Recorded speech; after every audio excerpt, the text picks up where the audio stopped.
Fiercely, pa-drop ako sa 10K.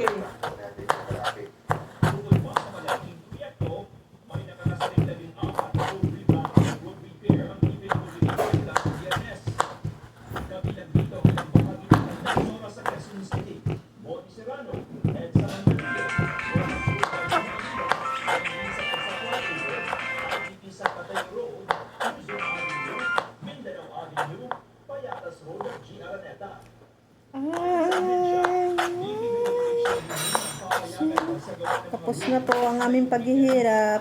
Eid Mubarak na po.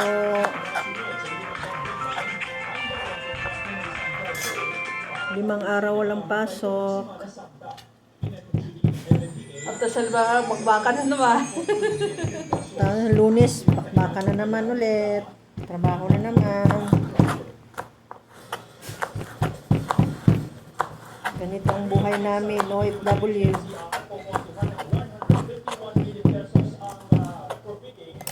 Diba?